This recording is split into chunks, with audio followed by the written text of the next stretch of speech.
एक ऐसा क्वेश्चन है जिसके अराउंड हर यूपीएससी एस्पिरेंट की पूरी प्रिपरेशन रिवॉल्व करती है, and rightly so, because prelims, mains, interview तीनों स्टेजेस में करंट अफेयर्स का बहुत इंपॉर्टेंट रोल है। But at the same time ये सबसे ज्यादा डायनामिक है, मार्केट में सबसे ज्यादा मटीरियल करंट अफेयर्स का अवेलेबल है, सबसे ज्यादा कंफ्यूजिंग है कि कैसे तैयारी करें, क्योंकि 1.5 साल तक का करंट अफेयर्स यूजुअली पूछा जाता है एंड कोई भी एक डेफिनेट बुक लिस्ट इसके लिए अवेलेबल नहीं है कि ये एक सोर्स से यहाँ से पूरा करंट अफेयर्स कवर हो जाएगा। तो बेसिकली हर एस्पिरेंट को अपनी खुद की स्ट्रैटेजी बनानी पड़ती है कि वो इस पूरे करंट अफेयर्स, जो कि एक बहुत वास्ट एरिया है यूपीएससी का, उसको कैसे समेट के और उसकी तैयारी करें।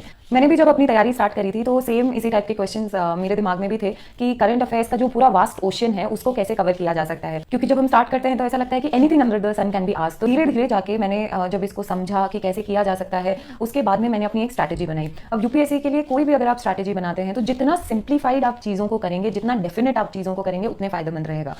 ऐसा नहीं होना चाहिए कि आप हर महीने अपने करंट अफेयर्स का सोर्स बदल रहे हैं या 4 नए सोर्सेज से उसको कवर कर रहे हैं। तो हम जो भी तैयारी करते हैं यूपीएससी की, हमें उसमें ये देखना है कि उसका ओवरऑल आउटकम क्या आ रहा है। ठीक है, on that note I will tell you my strategy जो मैंने डिवाइस की थी। If you like you can pick up certain points from that. तो मुझे ऐसा लगता है कि करंट अफेयर्स 3 स्टेजेस में या 3 लेवल्स पे किया जा सकता है। सबसे पहला है डेली, दूसरा है मंथली और तीसरा है ईयरली। ठीक है, ये 3 स्टेजेस में आप अपने करंट अफेयर्स को डिवाइड कर सकते हैं। अब बहुत सारे बच्चों को ये डाउट रहता है कि क्या डेली न्यूज़पेपर पढ़ना जरूरी है, क्या डेली बेसिस पे करंट अफेयर्स करना जरूरी है, क्या हम मंथली बुकलेट उसकी जगह सब्सटीट्यूट कर सकते हैं। तो इन सारे क्वेश्चंस का मैं आंसर करना चाहूंगी। भले आप मंथली कर लो, भले आप ईयरली कर लो, लेकिन जो आप डेली बेसिस पे करंट अफेयर्स करोगे उसका कोई सब्सटीट्यूट नहीं है। तो डेली बेसिस पे करंट अफेयर्स करने के 3 तरीके हो सकते हैं। ठीक है, पहला है न्यूज़पेपर, जिसके बारे में सब बोलते हैं, एवरीबडी सेज कि न्यूज़पेपर पढ़ना है, लेकिन इसका मतलब ये नहीं है कि आप दिन में 3-4 घंटे न्यूज़पेपर पढ़ रहे हैं लेकिन उसके नोट्स नहीं बना रहे हैं। एक चीज़ की गांठ बांध लेनी है यूपीएससी तैयारी करते वक्त कि आपको कोई भी ऐसी चीज नहीं पढ़नी है जो आप बाद में रिवाइज नहीं कर पाओ, क्योंकि हमारा माइंड इतना इफेक्टिव नहीं है कि हमने आज कुछ पढ़ा और 1.5 साल बाद अगर पेपर है और हमें वो चीज याद आ जाएगी। ठीक है, तो ये बहुत जरूरी है कि जो भी चीजें आप कवर कर रहे हो वो सब ऐसी होनी चाहिए कि आप उसको रिवाइज कर सको, आप उसको यूज कर सको। तो न्यूज़पेपर में ये कैसे हो सकता है? अगर आप रोज न्यूज़पेपर पढ़ रहे हो तो या तो आप जो न्यूज़पेपर पढ़ रहे हो उसके डेली के नोट्स बनाओ। ये वाला तरीका मैंने शुरू में फॉलो करने की कोशिश की थी। 1 महीने तक मैंने नोट्स भी बनाए थे, लेकिन जब आप हाथ से नोट्स बनाते हो, रोज न्यूज़पेपर पढ़ते हो, तो उसमें बहुत टाइम वेस्ट हो जाता है। 3-4 और इनिशियली जब आपको इश्यूज का आइडिया नहीं रहता तो उसमें और ज़्यादा टाइम लगता है। आप उन इश्यूज की बैकग्राउंड रिसर्च करते हो, उनको समझने की कोशिश करते हो, नोट्स बनाते हो। मेरे नोट्स इतने ज़्यादा बल्कि हो गए थे कि 1 महीने के नोट्स भी मैं वापस रिवाइज करने की स्थिति में नहीं थी। तो ये वाला जो तरीका था ये मैंने काइंड ऑफ ड्रॉप कर दिया। तो अगर आपको न्यूज़पेपर पढ़ना है आप पढ़ सकते हैं, लेकिन फिर आपको एक इफेक्टिव तरीका ढूंढना पड़ेगा कि आप किस तरीके से उसके नोट्स बनाएंगे या नोट्स यूज करेंगे कि जो भी कंसाइज भी हो और बाद में रिवाइज भी हो पाए। अगर ऐसा नहीं हो पा रहा है तो न्यूज़पेपर फिर पढ़ने की बहुत ज़्यादा यूटिलिटी नहीं रह जाती है। ठीक है, तो दूसरा तरीका जो डेली बेसिस पे आप फॉलो कर सकते हो वो है कि आजकल बहुत सारी कोचिंग इंस्टीट्यूट्स हैं जो डेली बेसिस पे करंट अफेयर्स अपलोड करते हैं, प्रीलिम्स और मेंस दोनों के लिए। ठीक है, न्यूज़पेपर पढ़ लिया और किसी भी वेबसाइट से जो उनके करंट अफेयर्स हैं उनको एक जगह से कॉपी पेस्ट कर लिया। अब जो ये वेबसाइट का भी जो मटीरियल होता है ये भी बहुत कई बार लेंदी और बल्कि होता है। ठीक है, कि आप अगर उसको भी कंपाइल करना शुरू करोगे तो आपके पास बहुत बड़ा कंपाइलेशन बन जाएगा। तो उसमें क्या करना है कि जब आप उसको कॉपी और पेस्ट कर रहे हैं तो अपने हिसाब से उसको बहुत ही कंसाइज करके कॉपी पेस्ट करना है कि हर दिन का 2 पेज से ज्यादा का आपका नोट्स नहीं होना चाहिए। तो 1 महीने का आपका 60-70 पेजेस के अराउंड नोट्स बन जाएंगे जो रिवाइज करने के लिए भी इफेक्टिव है। ठीक है, सो आप न्यूज़पेपर पढ़ो, लेकिन rather than making your own notes you can pick up, copy and paste from some of the coachings material as per prelims and mains, जो उनका मटेरियल अपलोड होता है, लेकिन उसको भी आप अपने हिसाब से कंसाइज करके कॉपी पेस्ट कर सकते हो। एक तीसरा तरीका भी है डेली बेसिस पे करंट अफेयर्स करने का, वो है कि यूट्यूब पे आप अगर कोई वीडियोस देख लें तो यूट्यूब पे एडिटोरियल एनालिसिस भी आते हैं, प्रीलिम्स ओरिएंटेड न्यूज़ भी आती हैं डेली की, तो मैं वो देख लिया करती थी। मुझे काफ़ी कन्वीनियंट लगता था क्योंकि बहुत बार जो यूट्यूब चैनल मैं फॉलो करती थी उसमें बैकग्राउंड इन्फॉर्मेशन भी आती थी, तो मुझे बैकग्राउंड का ज़्यादा सर्च करना नहीं पड़ता था। फिर एक बार जब कोई चीज़ आप सुन लेते हो तो वो चीज़ याद भी ज़्यादा रहती है। तो वो तरीका मेरे लिए काफ़ी सूटेबल था। एंड अगर मैंने 7 या 10 दिन के लिए अगर न्यूज़पेपर में नहीं पढ़ पाई या फिर डेली बेसिस पे करंट अफेयर्स नहीं कर पाई तो एक संडे के दिन बैठ के पूरे हफ्ते का एक साथ में अगर आपने वीडियोस देख लिए तो वो करंट अफेयर्स कवर हो जाता है। लेकिन सिर्फ वीडियोस देखने से कुछ नहीं होगा, उनके साथ भी जो पीडीएफ आती है उसको भी आपको कंसाइज करके अपने किसी फोल्डर में कॉपी पेस्ट करके रखना पड़ेगा। तो ये एक बहुत इंपॉर्टेंट चीज़ है कि आप इन तीनों में से कोई भी तरीका फॉलो कर सकते हो। न्यूज़पेपर पढ़ सकते हो, किसी भी कोचिंग का वेबसाइट फॉलो कर सकते हो या फिर कोई यूट्यूब चैनल फॉलो कर सकते हो, लेकिन इसका आपका एक कंसाइज ऑनलाइन नोट रहेगा तो बेटर रहेगा, क्योंकि ऑनलाइन बल्कि कम होता है। अगर हम हाथ से लिखेंगे तो बहुत बल्कि हो जाता है और उसको छोटा करना बहुत मुश्किल होगा। तो इसका ऑनलाइन कहीं पे भी कॉपी पेस्ट अपने सहूलियत से कंसाइज करके बना सकते हैं। तो ये डेली का है। जो भी आपने डेली का ये मटेरियल बनाया है इसको हर हफ्ते रिवाइज करना चाहिए। मैं संडे का दिन रख देती थी क्योंकि संडे को एडिटोरियल भी नहीं आता था, तो पूरे जो हफ्ते का जो रिवीजन है वो मैं संडे को कर लेती थी। तो इससे आप काफी अपडेटेड रहेंगे। और इसमें एक और चीज कर सकते हैं कि जो आपके प्रीलिम्स और मेंस के हाईलाइटर अलग अलग रख सकते हैं। कुछ चीजें होती है जो प्रीलिम्स के लिए जरूरी होती है, कुछ मेंस के लिए होती है, तो आप अलग अलग कलर का, जैसे मान लो येलो हो गया प्रीलिम्स के लिए, ब्लू हो गया मेंस के लिए, तो अलग कलर का हाईलाइटर करेंगे तो लास्ट में रिवीजन करने में काफी ईजी रहेगा। तो ये हो गया daily basis. Now level 2 is monthly. आपने डेली कर लिया, फिर भी आई वुड रिकमेंड कि मंथली मैगजीन कोई भी एक आप फॉलो कर सकते हो, ठीक है। लेकिन monthly magazine is also very very important, क्योंकि फॉर एग्जाम्पल अगर कोई एंटी डिफेक्शन केस चल रहा है, न्यूज़ में वो एंटी डिफेक्शन केस से रिलेटेड सारी डिटेल्स आएंगी, लेकिन एंटी डिफेक्शन से रिलेटेड जो लॉ के प्रोविजंस हैं, जो कॉन्स्टिट्यूशन में प्रोविजंस हैं, वो सब आपके न्यूज़ के थ्रू कवर नहीं होंगे। तो वो मंथली मैगजीन में उसकी पूरा बैकग्राउंड, उससे रिलेटेड चीज़ें वो सब आती हैं। मेरा एक तरीका था, पहले सारी जो भी मार्केट में मंथली मैगजीन्स अवेलेबल है उनको लेके आओ, देखो कि आपको कौन सी सूटेबल लग रही है। जो भी आपने एक डिसाइड कर ली, बस आंख बंद करके उस पर भरोसा करना है, बाकी दूसरे मटेरियल नहीं उठाने हैं।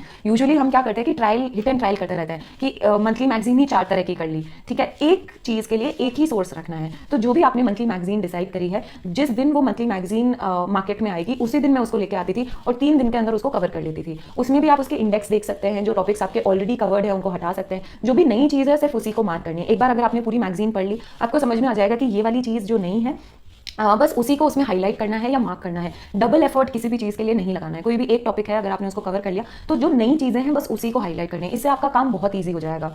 ओके, अब जो थर्ड स्टेज है वो है ईयरली मैगजीन्स। तो जब प्रीलिम्स आने वाला होता है तो काफ़ी सारे कोचिंग इंस्टीट्यूट्स अपने जो मंथली मैगजीन्स हैं उनको कंबाइन करके प्रीलिम्स के हिसाब से ईयरली बुकलेट्स भी निकालते हैं। तो जिस कोचिंग की आपने मंथली मैगजीन की है उसके अलावा किसी भी और कोचिंग की आप ईयरली बुकलेट देख सकते हैं। उसके अंदर सिर्फ उसका इंडेक्स देखना है। अगर कोई ऐसा टॉपिक है जो नया टॉपिक है, जो आपने डेली और मंथली में मिस हो गया है, बस उसी को कवर करना है, बाकी नहीं कवर करना है, ठीक है। तो इससे ये होगा कि जब आपकी फाइनल एग्जाम देने की बारी आएगी, आपके मन में बहुत संतुष्टि रहेगी कि आपने डेली बेसिस पे करंट अफेयर्स कवर किया है, आपने मंथली मैगजीन की है। और इस तरीके से अगर आप अलग अलग सोर्सेज फॉलो करेंगे तो आपको काफ़ी डाइवर्स एक्सपोजर मिल जाएगा, है ना। कभी कभी होता है कि कुछ कोचिंग इंस्टीट्यूट्स कुछ टॉपिक्स मिस कर जाती हैं, कोई कोचिंग इंस्टीट्यूट्स किसी एक सब्जेक्ट का अच्छा मटेरियल बनाती हैं, तो इस तरीके से डाइवर्स होगा, लेकिन डबल एफर्ट भी नहीं होगा।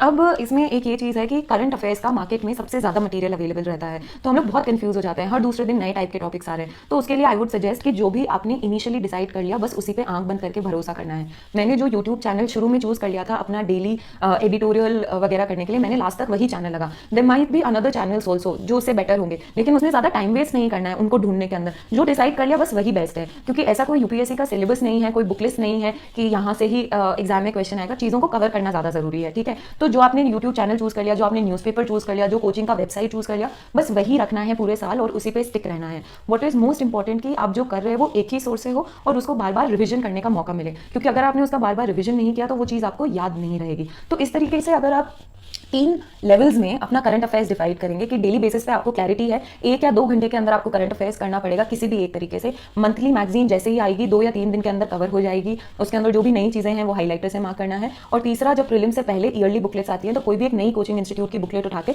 उसकी भी इंडेक्स से सब कवर हो जाएगा। तो आपका विड्थ बहुत ज़्यादा कवर हो जाएगा और बहुत ही सटीक करंट अफेयर्स की स्ट्रैटेजी रहेगी। This strategy really worked for me और मैंने इसके अलावा और कुछ भी नहीं किया था।